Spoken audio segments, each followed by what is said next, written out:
Roguelikes separate gamers from people who pee in cups at their desk. They take adaptability, knowledge, and most of all luck to beat a game in a single run where death means completely restarting. So, while looking at a mountain of piss cups next to my desk one day, I thought to myself, why not beat 3 back to back to back, deathless?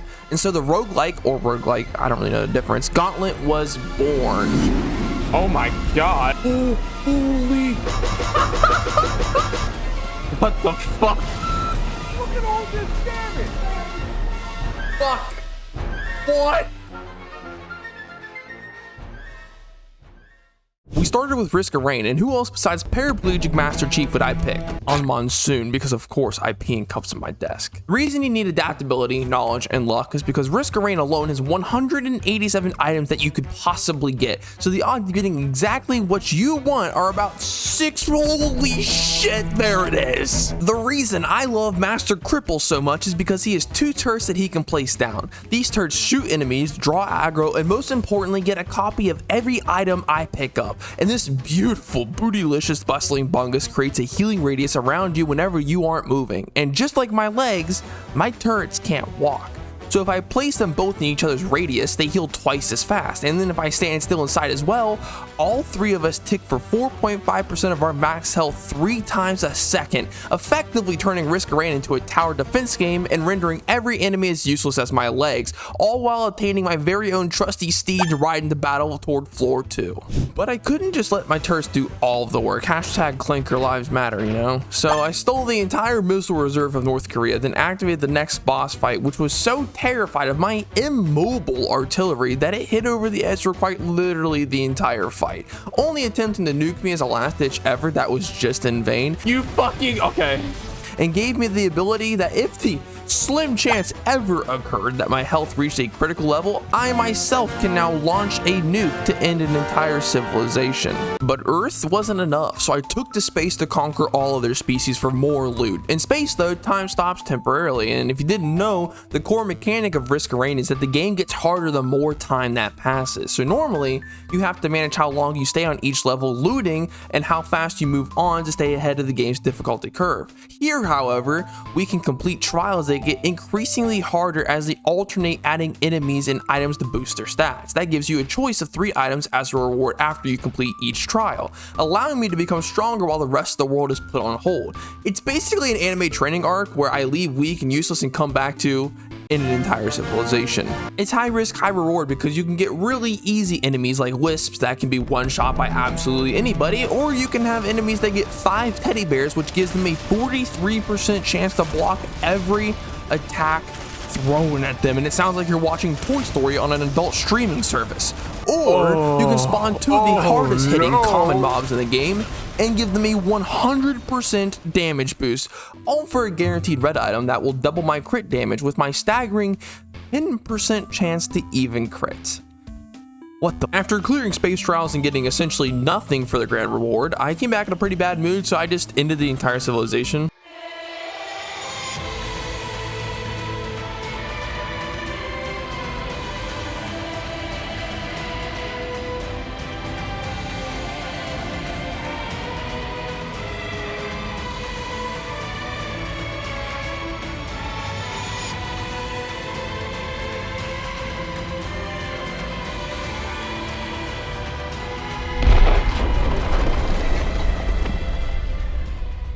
So after conquering and stealing all the valuables to acquire the ability to actively siphon the life force out of anything near me from the last boss, the universe tried to slow my power creep down by sending another, oh, it's dead. I zoomed around the map, picking up any and all items I could at the speed Doc Hudson wished he could achieve, but I could only turn left to go right so many times before I just got way too bored of looting on this map and decided to put the poor boss out of his misery as if he was laying in a hospice bed waiting for me to pull the plug on him. Say it with me, everybody. Risk of Rain is a tower defense game, but upon entering the 5th floor, I came to a brutal realization. To get to the final boss, you must clear 4 challenge pillars with unique rules. One takes extra long, so you have to defend it longer against even harder enemies. One constantly pushes you out and debuffs you while you fight. One drains your health the entire time you're inside the radius, and one constantly gets smaller the entire time. Doing these pillars is widely accepted as harder than the actual boss fight, so people found ways to skip around them by having extra movement speed items or a certain piece of equipment like this face that lets you travel any distance as long as you can create a straight line there. Oh yeah, that one right there. Well, I don't know what to say anymore. I mean, I have everything I need or could even ask for at this point. The game made a valiant effort with a surprise attack, unfortunately for them. Oh my god. Now I have everything I need or could ask for. I basically have an impenetrable fortress that heals 27% of my health every second and have the equivalent of 3 active volcanoes on my side. Mithrix doesn't stand a chance. Let's go gamble it all. Nice pool. Nice freaking pool. See, you'll never win big if you don't bet big, kids. I'm sure he'll get 1 or 2 of my turns eventually. Oh, he's burning death. He's now death marked. All right, phase two. He runs away and his mob army attacks me at full force. That health bar is draining really fast. They died faster than Mithrix did, I think. Phase 3. If we're going to die, it's here because he pulls out a very deadly pizza cutter, and this can quite literally one-shot you if you aren't careful, so naturally we run away. After he's done committing hate crimes with my clanker friends, I simply put them back down and he's dead. Phase 4, he's going to throw a fit and take all your items, but anything that's already spawned stays on my side, like my trusty steed. Then while my steed distracts him, I lock on my heat-seeking missiles and then hide behind this wall while Beetleguard does my bidding, and slowly but surely, all my items come back to me, depriving him of hope to the point that he basically starts committing unalive. Then we simply repeat the process, jump in our ship and flee the scene of the crime, completing Risk of Rain 2 first try with it some incredible luck on our side. And speaking of crimes, we picked the convict in our next game, Enter the Gungeon. I know what you're thinking, I didn't pick the convict because arrested women are hot and I am chronically single. No, but actually I put strategic thought into this. You'll see, just like how you'll see my insane luck hasn't changed between games. Oh my god. Oh. With my excitement leaving as fast as an unsuspecting father going out to get milk, I pressed on, where I never once again found that youthful spark in my eye. But while wandering the second floor, I did come across a lost soul who needed a map to get home, so I graciously offered to give him my completed map, and he gave me a sponge. Sexist piece of shit. The first boss fight is where picking the convict comes in handy. Without procuring a better weapon, we simply use fire to burst the early boss down faster because defeating a boss without taking any damage in this game gives you an extra life. On the second floor, I did procure a gun. Unfortunately, I suck at the video game and lose 2/3 of my health in the process, which isn't the biggest deal, except for the fact that one of the potential bosses on floor 2 is a slithering shit stain on my life and I will die on the hill. He is one of the hardest bosses in the game. But I digress. I proceeded to find more useless junk instead of a gun or equipment that I can actually use, which did nothing to reassure me about my potential matchup waiting just one door away. So with my knees shaking, I spent my entire life savings to raise my health as much as possible and opened the last door. Oh, it's just you. With my free extra life and yet another useless piece of equipment, I moved on to the third floor, still longing for a gun, which has become such a problem that I had to resort to pro gamer moves to neutralize threats instead of actually using guns and Gungeon to preserve my ammo count, praying for the day that one might so graciously grace my presence. You know, I don't even care that it's not a gun because at least it shoots with us. Because guess what? I'm never going to find a gun at this rate. Unfortunately, the misogynist is back and I decided to give him one more chance to redeem himself, so I fought tirelessly through the mines of Gungeon, exploring every corner, leaving no stone unturned and no flaming meatball alive. Feeling sorry about the last time he gave us a gun, finally giving us a fighting chance at beating the Gungeon. Motherfucker. Promptly emptying my bowels in my pants, I recomposed myself with the assistance of my one good item this run and my very average gun. I defeat Squidward, gaining a much needed room clearing weapon, but before heading off to the fourth floor, I need to make a very necessary pit stop. Much better. On the fourth floor, we are officially getting to the part of the game where we need to lock in. The difficulty spike from 3 to 4 is noticeable, and unfortunately for us, our newfound room clearing gun may not be the respite we were hoping for. Thankfully, we still have our turret that is creaking and flexing from the weight of the entire run sitting on its back at this point, as I try to conserve every bullet I have in my tiny arsenal that any American would laugh at. And with my number of usable guns dwindling down with every room I clear, I opened the second worst chest in the game, and we got it. Not only a gun, but a gun with a synergy. In this game, every item is a small list of other items that it synergizes with, giving them a new name and more powerful effects. This particular one changed the Gungeon ant, which normally alternates firing oil and fire to burn its enemies, to the Great Queen ant that now shoots exploding ants that not only deal significant damage, but also blow up any bullets that could harm us within their radius. Even more fortunately, we got the best boss possible to try our new gun out on, because the kill pillars are technically 4 separate enemies, so whenever one ant explodes, that explosion does 4 times the damage because it hits all of them at once instead of a normal boss with 1 hitbox. Unfortunately, I'm still bad at the game and lose most of my health, but we still beat the boss and got ourselves another gun, finally creating an inventory worthy of the name Gungeon, and making our way to the 5th floor, making any necessary preparations before leaving by selling useless guns and buying as much health as possible, because floor 4 to 5 isn't just a noticeable jump in difficulty. If you're not prepared, it's like a swift kick to the nuts that takes your lunch money, and while we did gain 2 great weapons, we didn't fix our very low ammo reserves and minimal health bar, so this will require us to be very careful. And as the 5th floor went on and on and on, my hope was starting to dwindle with every door I opened, but all it takes is just a little bit of luck to turn it around. Oh, holy...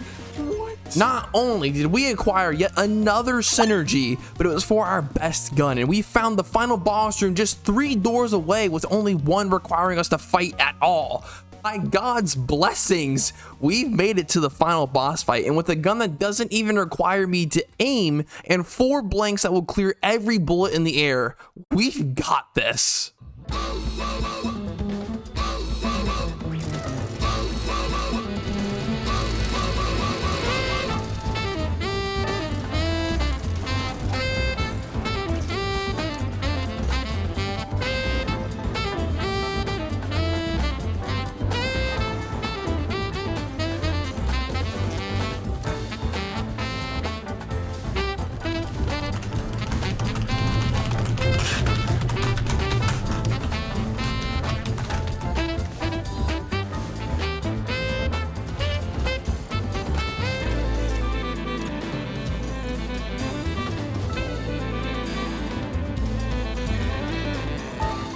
And just like that, we had 2 of the luckiest runs I've ever had back to back. One because it was a god tier run with every item I could have possibly asked for, and the other because we got bailed out last second from most likely losing with a giant stroke of luck at the end, beating 2 of the games on our very first attempt. But despite my stellar performance so far, I've made a very critical error. Risk Arena and Enter the Gungeon are both games I've beaten several times and have a decent amount of time in, but not Binding of Isaac. So after spending an hour and a half, it could easily be wasted by playing a game where I haven't seen all the bosses and I don't even know a fraction of what the items do, rendering a complete third of the 3 things I said you need to beat these games useless. That being said, for this challenge, I'm only going to go to mom since I have quite literally never been any further. But that doesn't affect our insane string of luck because it has not dried up yet, giving us 2 great items on floor 2. I just didn't know it yet until I used my active item in the boss fight. Do you see that up there? That's an eternal heart. If you get 2 halves, you gain a permanent health up, and if you complete a level with only 1 half, it turns into a permanent additional on the next floor. So theoretically, if I just pop this at the end of every level, I gain a health up every time. The game tempted me with new items like the ability to use my legs, which was very tempting because of my past trauma. Which ironically, I needed to grab this heart, but I promptly returned it for my unlimited supply of health ups. That wasn't enough though, I needed more power. I needed to know what the emergency contact did since it was a single use item and I didn't want to waste it. Turns out, it can hold a boss still for 5 seconds, allowing you just to DPS it down. also use the Q button to use it, which was forbidden knowledge apparently. See, when I tabbed out to look this up and then tabbed back into my game, it broke my recording software, forcing me to reset it, but I didn't realize this until I was about to take on the final floor. In this time, I got the piggy bank, the box, the Trinity Shield, and Infestation Shot 2, but I wanted to atone for my sins and losing all this footage for you guys, and I didn't want you to think I was scamming you on this run, so I'll be taking this all the way to the heart. My first ever attempt there, right after I grabbed this severed finger. God, this game is weird.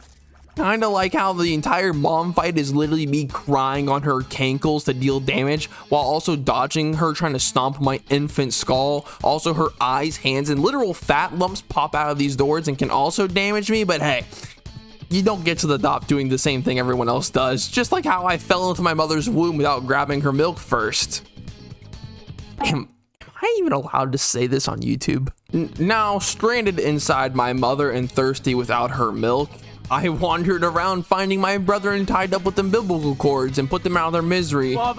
Then there was also this giant turd in her which could definitely make her septic, so even though she tried to fossilize my skull with her foot, I removed it before reaching the next boss room, which I can only assume was a successful abortion that returned from the dead to exact its revenge. Sucks for them though, I not only have a shield, but I can also dodge just in case, you know, my shield doesn't shield me, I guess. Slowly but surely, I mourned his death with enough tears that he decided to move on to the afterlife, leaving me a transgender doll, and God was so happy with my good deed that he blessed me with my very own pair of angel wings. The game wasn't having it though. Seeing I had become too strong, I kept throwing mini bosses at me to ruin everything I had built over the last 2 hours, but that wasn't going to stop me. Not now. I barged straight into my mom's chest cavity to destroy her heart and eyes, I guess. But after becoming an angelic being, I learned to trust my very overpowered Trinity Shield, and with God's blessing, I beat this game and completed my very own roguelike Gauntlet first try.